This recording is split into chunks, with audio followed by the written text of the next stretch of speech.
Dhamma Sarana. Thanks for tuning in to this week's Sunday School live streaming session.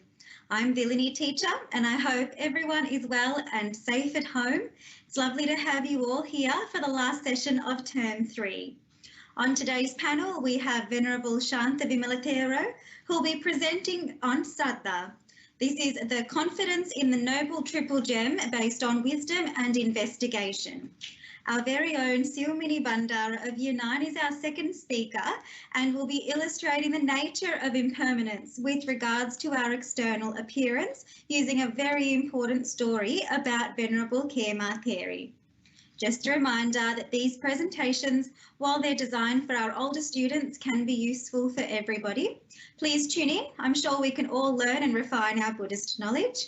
As usual, your questions will be addressed at the Q&A session at the end of the program.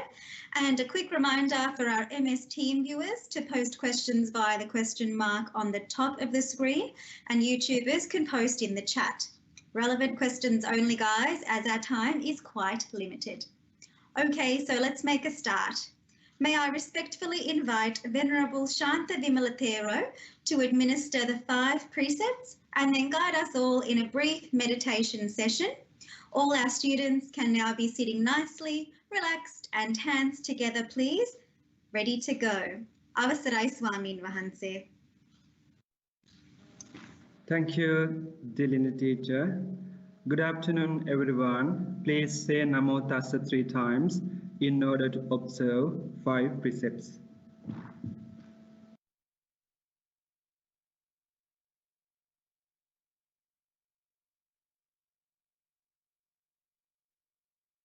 Repeat after me. Buddhang saranang gacchami. Dhammang saranang gacchami. Sanghang saranang gacchami. Dutiyampi buddhang saranang gacchami. Dutiyampi dhammang saranang gacchami. Dutiyampi sanghang saranang gacchami. Tatiyampi buddhang saranang gacchami. Tatiyampi dhammang saranang gacchami. Tatiyampi sanghang saranang gacchami. Saranaгаmanang sampunnang. Panatipata veramani sikkhapadang samadhiyami. Adinnādāna veramani sikkhapadang samadhiyami. Kāmesu micchāchārā veramani sikkhapadang samadhiyami. Musāvādā veramani sikkhapadang samadhiyami. Surameraya majjapamā dattāna veramani sikkhapadang samadhiyami. Tissaranena saddhim panchaseelan dhamman sadhukang surakkitang kattvā appamādena sampādē tabbham. Very well done. Let's relax our mind and let's clear our mind and let's purify our mind.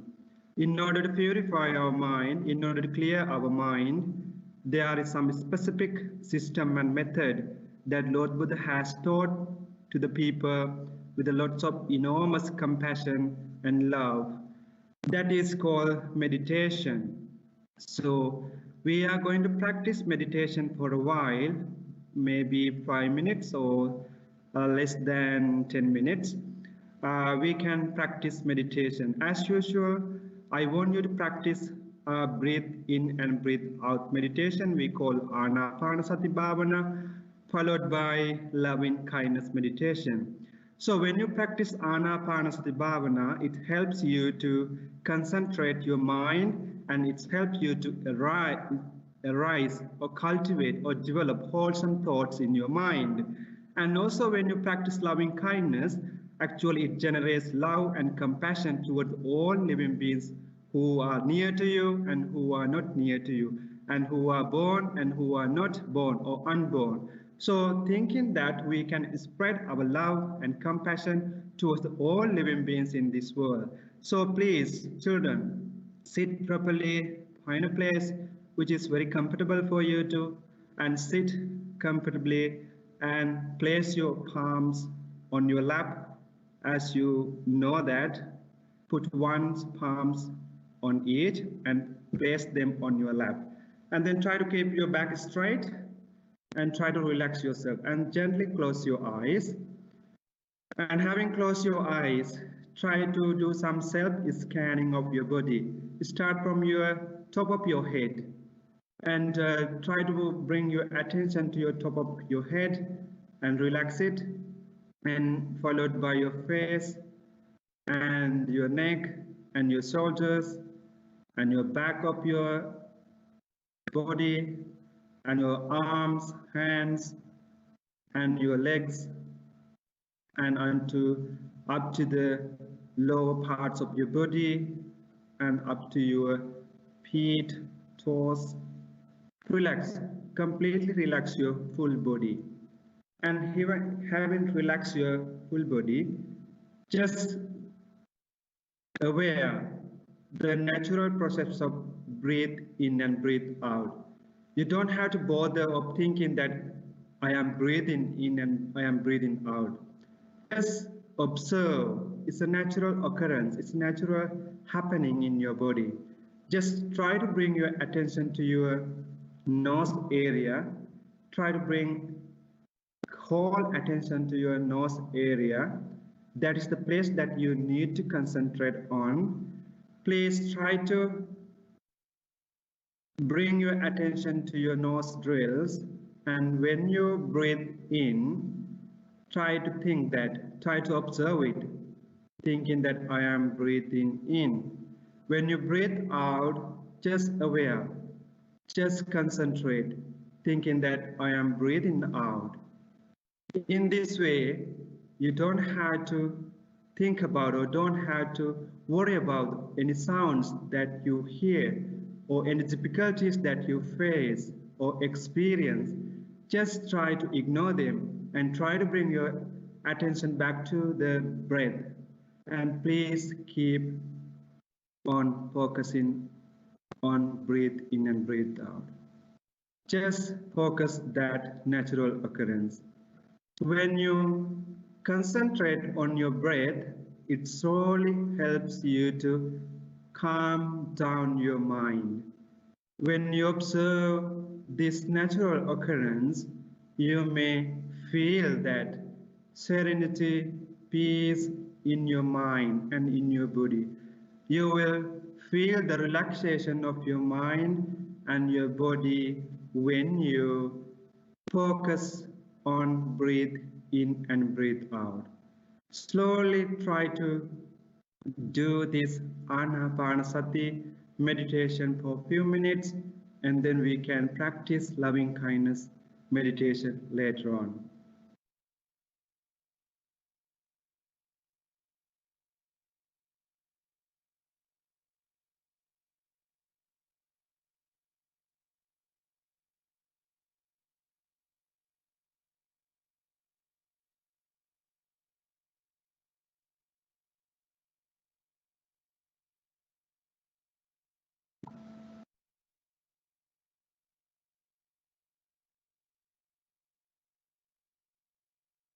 Now your mind is calm and pure and serene.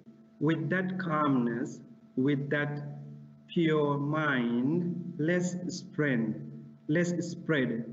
and let's cultivate our loving kindness towards all the beings in this world. Let's start from our family. Or let's start from ourselves. Think about in this way. May I be free from mental sufferings. May I be free from physical sufferings. May I be well and happy. May I be well and happy. May my parents be free from physical sufferings. May my parents be free from mental sufferings. May my parents be well and happy. Think about your friends and enemies if you have. May my friends be free from sufferings. May my enemies be free from physical and mental sufferings. May my friends and enemies be well and happy.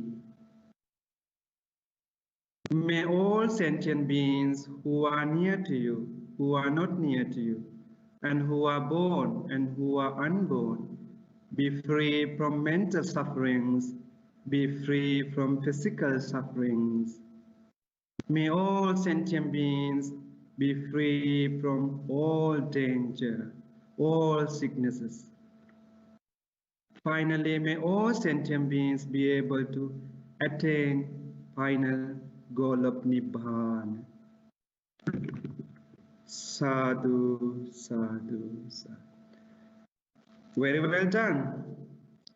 Now you are ready to learn. Now your mind is ready and your mind is relaxed. So when your mind is ready and relaxed, you can gain very good knowledge of the things that I am going to talk about. Over to you, Tilini teacher.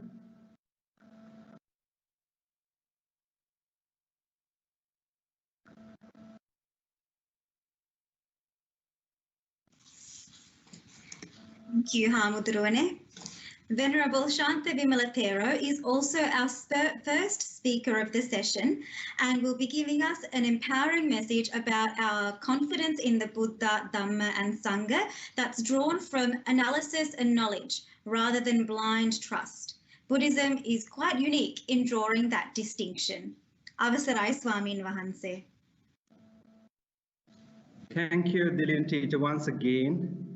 And dear meritorious children and friends in the Dhamma, as usual, we are here today to conduct our Sunday school lessons. I'm very glad to be here today. And also I'm very happy to teach you something, and I'm very happy to share my knowledge with you today. As usual, I have selected one of the very important teachings in Buddhism. So that lesson will be very interesting for you and very meaningful for your spiritual development. So as usual, my dear children, my presentation is solely based on PowerPoint slides. So those slides will help you to understand very well. Sometimes if I make some mistakes or if I do not pronounce the correct some words, so it will help you to read the slides and the points which are on the screen, right?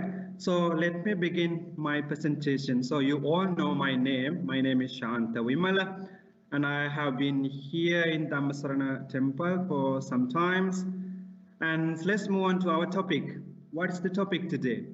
Saddha. Have you heard about this topic before? Have you learned this topic before? I think some of you may have, some of you may have not. Doesn't matter, right? We can make this a special opportunity to learn again and hear again these beautiful teachings. And it will help you to remember and understand very well once you listen and hear again. So children, what do you mean by Saddha? What do you mean by? Can anyone tell me? Yeah, it is on the screen, right? It's very easy to tell you. Yeah, Saddha is given a very special place in Buddhism. Saddha is given a very special place in Buddhism, and it is an indispensable preliminary factor or basic requirement of the Buddhist path of liberation or the path leading to nirvana. So you know that it is a very important fundamental factor of all the Buddhists which they should have in order to realize the Nibbana. Nibbana is the path, Nibbana is the place, Nibbana is the state of mind that we all looking for, right? So in order to reach that place, you need to have Saddha. Saddha means faith or confidence in the triple gems. Saddha is considered as unshakable faith and confidence in the triple gem, the Buddha, Dhamma, and the Sangha. What are the triple gems? Buddha, Dhamma, and Sangha.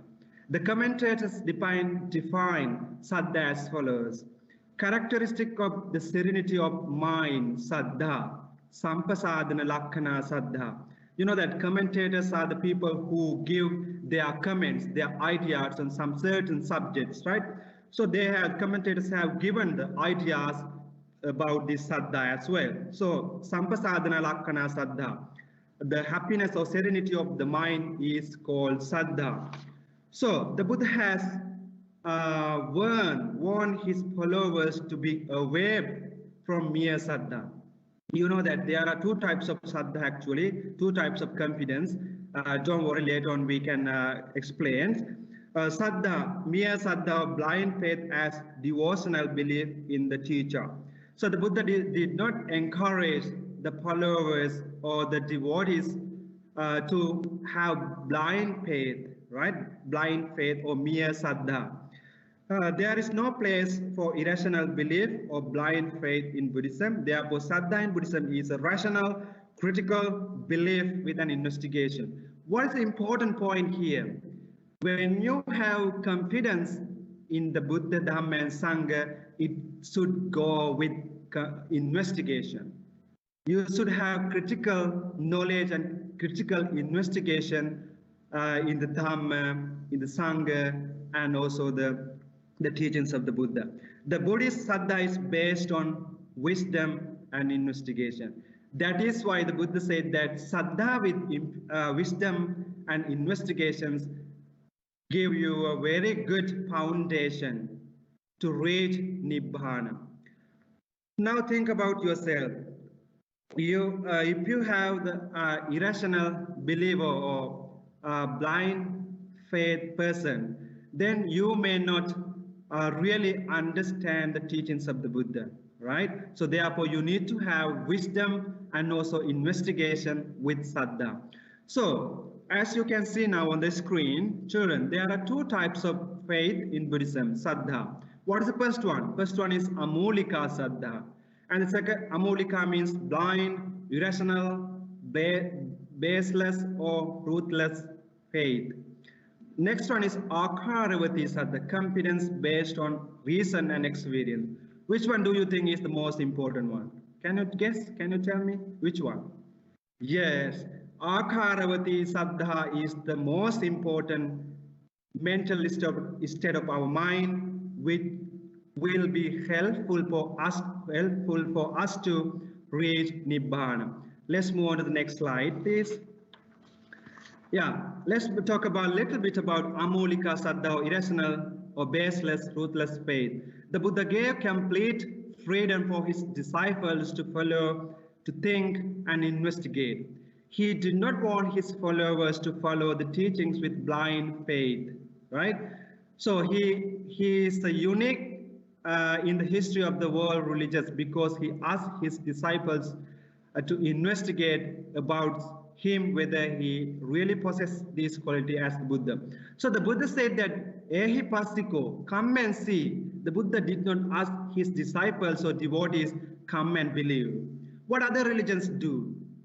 Many religions of this world, many religious teachers of this world, they ask people to come and believe. But the Lord Buddha did not ask people to come and believe. He asked what? Come and see. Come and see my teaching. If you think that these teachings will bring you the good result, then you can believe, then you can practice, right? The Buddha did not encourage his disciples to blindly follow him or his teachings, but encourage them to questions, explore, investigate them in order to develop confidence in the teachings through experiential verification. So that's the unique of the Lord Buddha. He asked his disciples to come and investigate and questions about his teaching, right? So when you have a good understanding, a good knowledge, when you questions or investigate about the teaching, then you can follow. For example, I give you a very good story. During the times of the Buddha, there was a bhikkhu named Vakali. Vakali was a monk who had a just blind faith or without wisdom. He had a faith without wisdom. He just wanted to spend his time whole days looking at, staring at the Buddha because he was overwhelmed by the appearance of the Buddha. Right? The Vakali, Venerable Vakali did not have a very good understanding of the teachings of the Buddha and Buddha with wisdom and investigation. He just wanted to look at the Buddha because the serenity of the appearance of the Buddha. Then the Buddha said, Vakali, it was useless just looking at my decayed body, impermanent body. The Buddha encouraged Venerable Vakali, please go away, Vakali. It is useless you just staring or looking at my body. Just move on. Yeah. Then the Venerable Lord Buddha asked Venerable Vakali, go and see the Dhamma. He who sees the Dhamma sees me. Your Dhammam pasati, so mam pasati. So mam pasati, so Dhammam pasati.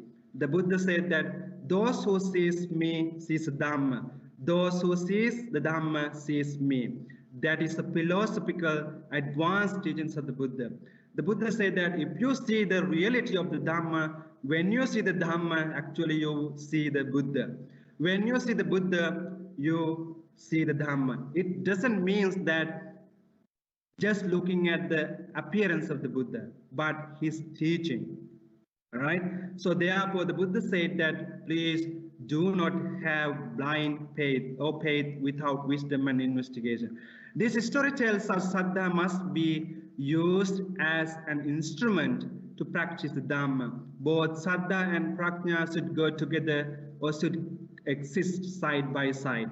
So if you just have Saddha with wisdom, also you must have Saddha with wisdom and also investigation, right? So if you do not have wisdom, but if you have Saddha, then doesn't help you. You must have this Prajna and Saddha together, should cooperate together. In another place, in the Kalama Sutta is the most popular sutta in which the Buddha rejected 10 inadequate criteria in gaining the knowledge. You may have heard about the Kalama Sutta, right? So most of these 10 factors are due to dogmatic belief or blind faith. In the Kalama people, the Lord Buddha delivered this discourse to the Kalama people. So he encouraged people how you should believe the things. So there are 10 things in that sutta that the Buddha rejected and Buddha explained and denied. So it's not time to explain one by one. That this sutta also tells us we should use investigation and wisdom in order to believe something. In the other place, Vimansaka Sutta of the Majjhima Nikaya, the collections of the Buddha's middle length discourse, the Buddha encouraged monks to critically inquire, investigate, and clarify even the qualities of the Buddha, as that would lead the development of confidence based on the investigation and conviction. In this sutta, the Buddha said that please try to develop your faith or confidence with investigation and with wisdom. So if you have confidence with wisdom and investigation, then you can go a very long journey until you realize Nibbana. Let's move on to the next. Yeah, that is all about Amulika Saddha. Now let's talk about the Akharavati Saddha. This is the thing, or this is the mental state we should develop actually. Akharavati Saddha, confidence based on reason and experience. Akharavati Saddha plays a prominent role as the leading factor of the path to liberation. So this kind of Saddha, this kind of confidence is very helpful for you to gain the liberation or understand the final goal of Nibbana. The Buddha described the gradual path of realizing the truth as follows. Because of the Akaravati Saddha, one comes to the Buddha. Having come to the Buddha, he associates the Buddha. Then he gives his ears to the Dhamma. Having paid attention, he listened to the Dhamma. Having listened to the Dhamma, he delights. As the final stage, he enters the order of the bhikkhu and realizes the Dhamma. So, when someone has confidence, akaravati saddha, confidence and based on reason and experience, that person may come to the Buddha, may come to the teachings, and then he open his ears to listen to the teachings of the Buddha. Having heard the teachings of the Buddha, he may engage in learning the teachings of the Buddha, and that person may lead his life in accordance with the teachings of the Buddha. And then finally, he may enter into the dispensation of order of the monks, and finally he may realize the true nature of the life or Nibbana. So I'm not telling that you also should need to become a monk or nuns in the future if you have confidence in the triple gems, but it's up to you. But if you have the confidence based on reason and experience, then that kind of mental state, that kind of confidence you can use in order to realize the Nibbana. In the Alavaka Sutta, the Buddha explained to the Alavaka, one can cross the ocean of samsara through the saddha. That means saddha confirms the spiritual progress until one attains the enlightenment. In this sutta, Alavaka Sutta also, the Lord Buddha addressed to the Alavaka, told that saddha can help us to cross the ocean of samsara. So how do we use something to cross the ocean? In the modern time, we use ferries, or we use ships, right? Or some other types of things we use in order to cross the ocean. So in the way, if you want to cross the ocean of samsara, you need to have the boat of saddha, ferry of saddha, right? Without this, without the saddha, without confidence, saddha with confidence and the reason, then it help you to cross the ocean of samsara. Again, in the Alavaka Sutta, the saddha is shown as the greatest wealth person possesses. This is really a spiritual wealth, which greater than material wealth. When the Buddha explained about 7 noble treasures, the saddha is named as first among them. Yeah, in this sutta also, the Alavaka Sutta, Buddha explained that the one who has the greatest wealth which one can have is saddha, not the material wealth, right? Material wealth may disappear from you sometimes, right, due to some reason. But if you have confidence in the Buddha, Dhamma and Sangha, that confidence, that wealth, that spiritual wealth will definitely help you to gain a good birth in the future. Eventually, you will be able to attain the final goal of Nibbana. As 5 special qualities which helps people to have happy rebirth, the Buddha explained, Mahanama Prince, there is nothing for you to worry about the next birth if you have already practiced 5 qualities, Saddha, Sila, Sutta, Chaga, and Prajna. The Buddha's address to Mahanama told that, Mahanama Prince, if you practice Saddha, means confidence in the Buddha, Dhamma, and Sangha. Sila, if you are a virtuous person, if you have morality, and Sutta means if you hear the teachings of the Buddha frequently, constantly, and also Chaga, if you practice generosity frequently, and also Prajna, if you have wisdom to understand the true nature of the things, then you don't have to worry about your future birth. Actually, you will go to happy realms in the future. Here it shows how important Saddha as a special Dhamma which helps to go to happy realms in the samsara without falling down into awful or purgatory states like hell. So if you have these 5 qualities, Saddha, Sila, Sutta, Chaga, and Prajna, then my dear children, you don't have to worry about being born in unhappy or purgatory states like hells and animal worlds. definitely those qualities, those mental states of mind will definitely help you to gain a good birth in the future. Let's move on to the next slide. Yeah, according to the Abhidhamma is the teachings of the Lord Buddha. I mean, the philosophical or systematic teachings of the Buddha. In the Abhidhamma, it is mentioned Saddha is a wholesome mental factor which always appears with a beautiful consciousness, sobhana chittas. So it is in the Abhidhamma, it's explained that this is a wholesome mental state of mind, right? So you can cultivate and you can develop, my dear children. Saddha is also considered as a factor of enlightenment. There are 37 enlightened factors in Buddhism. So Saddha comes as the first. Saddha appears in two places as a spiritual faculty, Pancha Indriya, right? If you talk about Pancha Indriya, Saddha, Sativiriya, Panya, in that way, and Saddha also comes at the beginning, Indriya, as faculty, and also spiritual power, Bala. So both spiritual powers and spiritual faculties consist of the same five faculties, Saddha, Virya, Sati, Samadhi, Prajna. So in this way, my dear children, Saddha has a very special, prominent place in Buddhism. We know the importance of our faculties, right? For example, eye, ear, nose, tongue, body, and mind. Why do we use these faculties? In order to grasp or in order to see, in order to experience, in order to survive your body, you need to have these all the five faculties, right?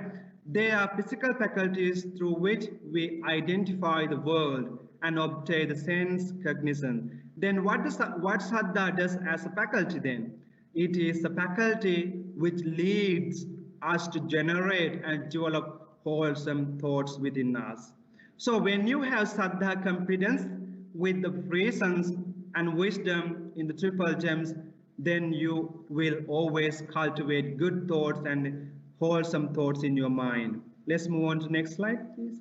In the Alagadubama Sutta, another teachings of the Buddha, simile of the snake, the Buddha mentioned that those who have at least little Saddha in him means the Lord Buddha, will go to heaven hereafter. In the Kasiba Radwaja Sutta explained that this Saddha is the bija, Saddha bija. Bija means a seed of something, right? If you, like, for example, if you want to plant a tree of mango, what do you need to find? What do you need to have? You need to have seed of mango, right? Seed. So, a seed which germinate a plant of wholesome thoughts. Showing seed, one can reap the fruit. Therefore, the seed of Saddha will bring the result of Nirvana. So, my dear children, if you want to bear the good fruits, what do you need to have first? You need to have a good seed, right? Having seed alone is not enough. You need to have a good soil, other requirements. So, in this way, when you have Saddha, seed of Saddha, actually, it will help you to reap or bring the result of Nirvana. So again, advice into the Digajana Kolya in Vyaggapaja Sutta, the Buddha explained four conditions which conducive for happiness of this life and also the next life. Saddha come first in their accomplishment of Saddha. In another Sutta Pitaka, in the Sutta Pitaka, the teachings of the Buddha, there are many beautiful similes, beautiful suttas, discourses, and many other teachings which explain about the Saddha. So Saddha has a very important and prominent place in Buddhism. Let's move on to the next slide. Yeah. Actually, what is the object of faith? What we should have confidence on?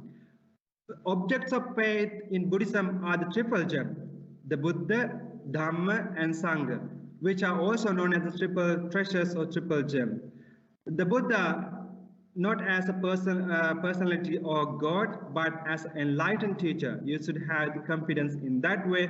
Dhamma as the greater teachings to be followed in order to attain liberation from all suffering, and Sangha as the living community of the Buddha disciples who have attained the final goal of liberation or have entered its path. So Buddha, Dhamma, and Sangha are the objects of faith. So you should have the objects of something, right? So objects of faith is Buddha, Dhamma, and Sangha. Or objects of the faith are Buddha, Dhamma, and Sangha. So let's move on to the next slide, please. So, unwavering confidence or unshakable confidence, avechapasada, which is unshakable faith in the triple gem, is achieved when one reaches first stage of enlightenment. We call it Sotapanna. Noble path called extreme entry, Sotapanna, with eradication of fetters of skeptical doubts, Vicikicca, and also there are 4 factors associated with one who has attained the extreme entry. The person who has got the extreme entry level or Sotapanna, having eradicated all those 10 fetters and the skeptical doubts and Vicikicca, that person may have unshakable faith in the Buddha, Dhamma, and Sangha, and also perfect in morality. So that is the nature of the extreme winner. So let's move on to the next slide. Yeah, in conclusion, what I have for you in my conclusion, in Buddhist teaching, Saddha, faith in the triple gem, has been referred as the seed of all wholesome states, as it inspires the mind of a disciple with confidence and determination to launch across the floods of samsara, the cycle of birth and death. So if you need to end and if you need to stop your cycle of birth and death, then you need to have confidence with reason and wisdom in order to stop becoming, or in order to stop birth and death. Initial faith in the triple gems can act as an essential motivating factor during the initial stage of a disciple's spiritual journey, eventually taking from unshakable Shraddha when once attained the first stage of Nibbana or path, namely string entry Sotapanna. So when you attain into that kind of stage, there are 4 types of stages, right? So Sakadagami, Anagami, Arahat. So when you attain into these stages, first level of the stage, then you may have the unshakable faith in the Buddha, Dhamma, and Sangha. You never change your mind in any circumstance, in any situation. You have such kind of unshakable faith, my dear children. That's all about my presentation, and that's all about the slides that you have. So children, now think about what you have learned from this talk. We talked today confidence, right? Saddha. So what you have learned? Can you tell me?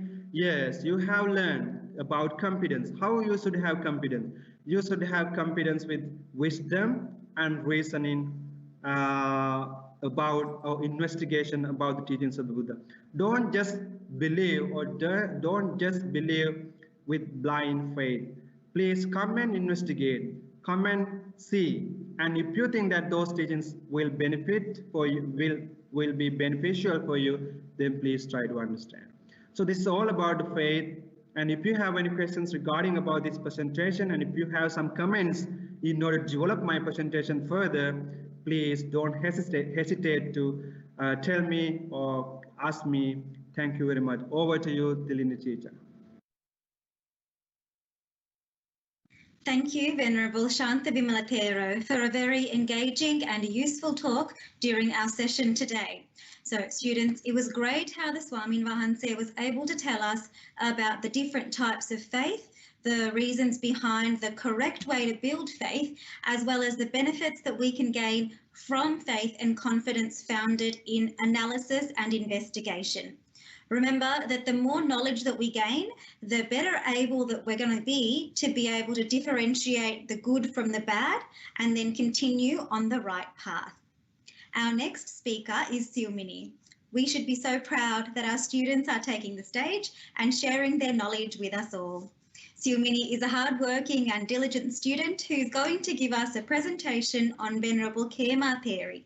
She was a very important arahant, being one of the 2 chief female disciples, along with Venerable Uppalavanna Theri. The Lord Buddha recognised Venerable Kemar Theri as his female disciple foremost in wisdom. Silmini will tell us all about her journey. Over to you.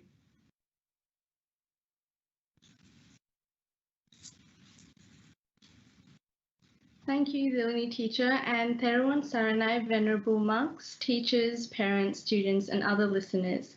My name is Sumini Bandara, and I'm a Year 9 at Dhamma Sarana Sunday School, and I'm here to talk to you about Venerable Kemar, who was a very important nun during the time of the Lord Buddha.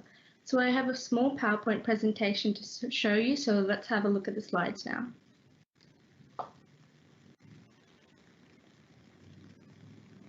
Venerable Kemar was a senior nun during the time of the Lord Buddha and was known to have possessed great mindfulness and wisdom. However, before she became a nun, she was part of a royal family. She was born to the royal family of Sagala city and was given the name Princess Kemar after she married King Bimbisara of the kingdom of Rajagaha. Before she became a female monastic, she was known mostly for her beautiful appearance. However, after becoming a nun, Venerable Kemar was identified as the bhikkhuni foremost in wisdom. Queen Kemar was incredibly beautiful, and because of this, she was very deluded in her own appearance. She was always self-conscious about how she looked and avoided considering how her beauty would not last forever. Due to this, she was not interested in listening to the Buddha's Dhamma talks, as she knew the Lord Buddha would teach her about the drawbacks of the bodily form and how no matter how hard we try to have a beautiful appearance, it will all start to decay. On one occasion, however, the Buddha was resting in a monastery close to the kingdom of Rajagaha. The queen decided not to pay her respects there, as she knew the Buddha's Dhamma talks would contradict to her beliefs. King Bimbisara was the husband of Queen Kemar, and he was also a very excellent and noble lay disciple of the Lord Buddha. Due to the fact that he did not like how his wife was reluctant to listen to the Dhamma, he found a way to trick her into visiting the Lord Buddha. King Bimbisara knew that his wife liked songs and flowers, and because of this, he decided to ask a poet to construct a poem about the Veluwana monastery, the place where the Lord Buddha was resting. As a result, Queen Kemar suddenly felt like visiting the royal monastery. After the queen went to Veluwana monastery, she was told to visit Lord Buddha's residence on King Bimbisara's orders. Queen Kemar, of course, did not know what was going on, and before she knew it, she was met by the Lord Buddha. The Lord Buddha, knowing that this was one of King Bimbisara's tricks, decided to use his psychic power to make an image of a beautiful maiden who was far prettier than the queen herself. The maiden was fanning Lord Buddha from behind a palm leaf fan while Queen Kemar sat in front. Lord Buddha then started to slowly change the appearance of the maiden to that of an old woman's. Wrinkles started appearing on the maiden's face, and her hair started turning white. At that moment, the queen realized the impermanence of life and how beauty is only temporary. As a result of this, the queen realized how her own body is impermanent and how she cannot escape the gruesome fate of the body. Lord Buddha, after realizing that Queen Kemar had grasped the concept he was trying to convey, said the following: "Those who are infatuated with lust fall back into the stream of craving, just like a spider caught in the web it has spun. The wise cut this stream of craving and become free from longing for sense pleasures." As a consequence of Lord Buddha's words, Queen Kemar experienced an immense spiritual development and followed on to become one of the wisest female arahants. So that is the end of my PowerPoint presentation. So the moral of this story is that the bodily form is impermanent and we should not try to cling to these impermanent things and instead try to learn how we can experience true happiness, which we know as Nibbana, by following the Dhamma. So thank you for listening and may the Triple Gem bless you. Back to you, Dilin teacher. Thank you, Sumini. While it's certainly quite easy for us to get carried away with external appearances and superficial pleasures, it's really important to remember that these things won't last in the way that we want, and that we need to think deeper about life and how we can truly liberate ourselves from suffering. A very important message illustrated through the story of a prominent disciple. Okay, question time. I do have one question here for Venerable Shanta Vimalathero. Hamdurwane, if you do dana, sila, generosity only sometimes, do you still go to heaven? So that question one more time. If you do dana, sila and generosity only sometimes, do you still go to heaven? Over to you, Swamin Wahanse. Thank you very much, dear teacher, and thank you, student, for that enlightened question. But if we practice generosity and practice of generosity and practice of meditation, and another one is practice of morality. But the questions tell us only sometimes, right? But sometimes may not give you a good result. The Lord Buddha said that if you are a frequent practitioner of generosity, frequent practitioner of morality, and frequent practitioner of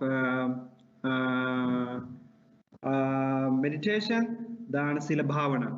So, if you practice more frequently, the result you will reap or gain in a greater sense, right? For example, so if you just offer something to someone or to the needy person only sometimes, and other time you don't offer, and if you practice morality sometimes, and other time you maybe kill animals or tell lies, but only if you do sometimes, then sometimes maybe the result may not be effective, right? So it may not help you to be born in heaven or go to be in a happy place in the future, but you may gain some good results. But if you want to definitely go to the heaven, if you want to reborn in the heavenly world, you need to do constant practice of generosity, right? So constant practice of morality and constant practice of bhavana meditation. The more you practice, the greater result you will experience. If you just practice sometimes, and then if you do other things another time, then the power of those the good merits will be substituted or maybe power become less because of that powerful unwholesome actors. So if you can always practice the wholesome activities like generosity, meditation, and virtuous, then actually even though you have some minor unwholesome activities, those unwholesome activities can be overcome by the power of the powerful mental activity. So my advice is, please try to do good things always. Try to be virtuous always. Try to practice generosity as much as you can. And also try to practice meditation as possible as you can. In Buddhism, for the lay people, for the lay devotees, the Lord Buddha explained 3 steps for their spiritual development. There are 3 steps. What are those? Dana, Sila, Bhavana. Dana means practice of generosity. Sila means practice of morality. And the last one is meditation, practice of meditation. So these 3 things are the fundamental steps for the lay devotees in order to gain happy birth in the future, or to attain the final goal of Nibbana.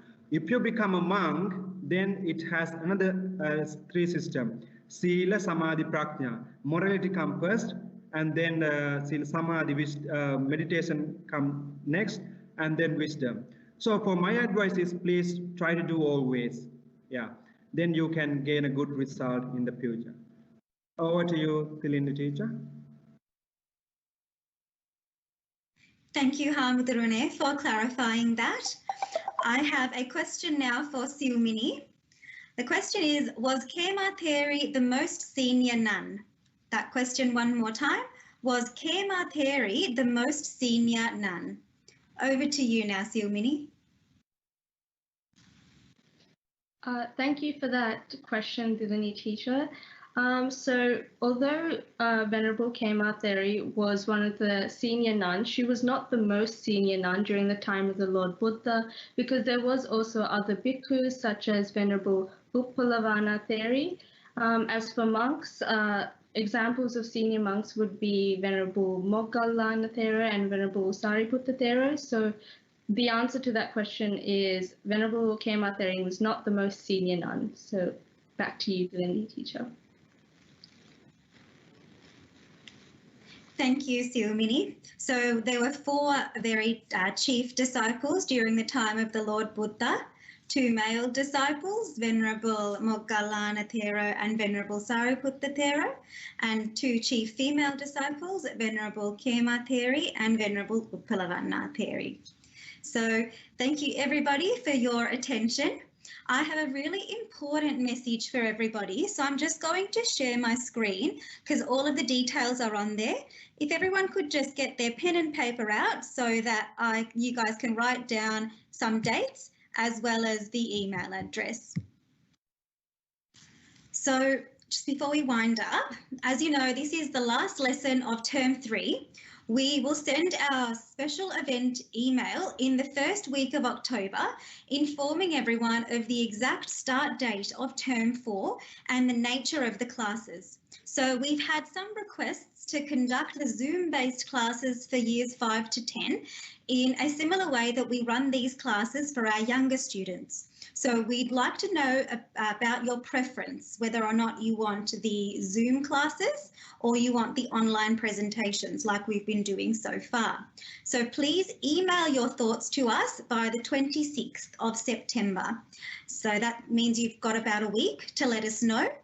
Tell your parents to send an email to events@dhammasarana.org.au. So I'm just going to stop sharing my screen now. Remember that every night we can get together. Remember that every night we can get together at 7:30 and be involved in the live daily Buddha Puja and Pirith chanting over YouTube. Thank you again to our amazing live stream team and members of staff who work tirelessly behind the scenes.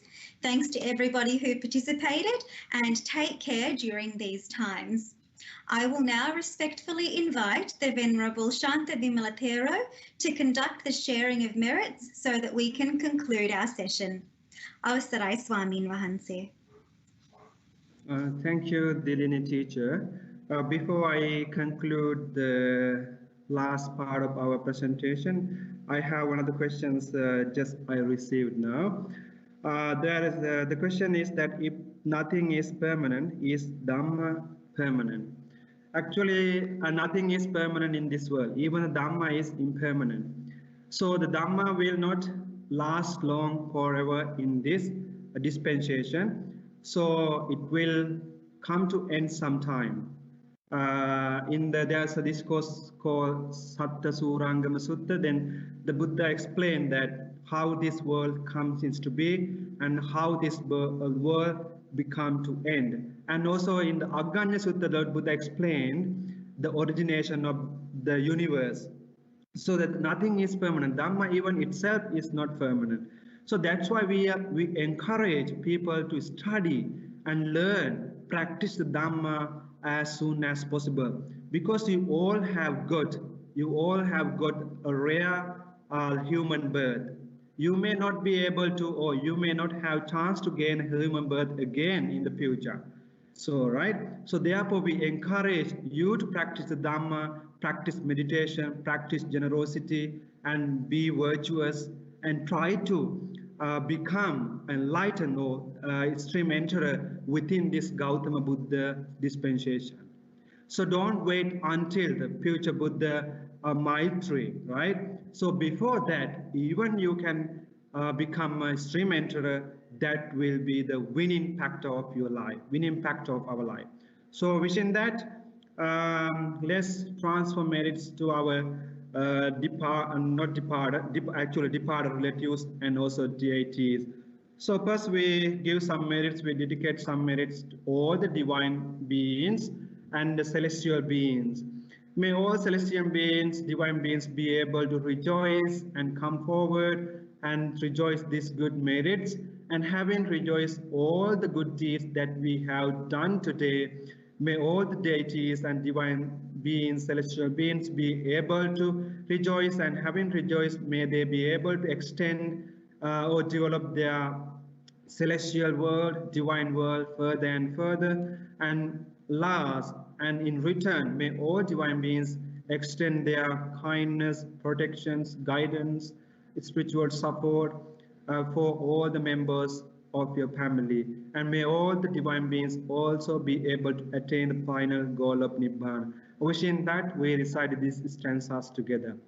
Akasattha ca Bhummatta Deva Naga Maitika Punyantang Anumoditva Chiran Rakhamtu Sasanang. Akasattha ca Bhummatta Deva Naga Maitika Punyantang Anumoditva Chiran Rakhamtu Desanang. Akasattha ca Bhummatta Deva Naga Maitika Punyantang Anumoditva Chiran Rakhamtu Tvan Sada. I wish you all the best, good luck and good health. May you be blessed with triple gems. And also I want to inform that our monthly Dharma talk in English will be held on 3rd of September, 3rd of October next month, October, from 5:30 to 6:30. Please join for that valuable activity as well. Wish you all the best. Hope to see you again at our temple one day. Wish you Therwan Sarana.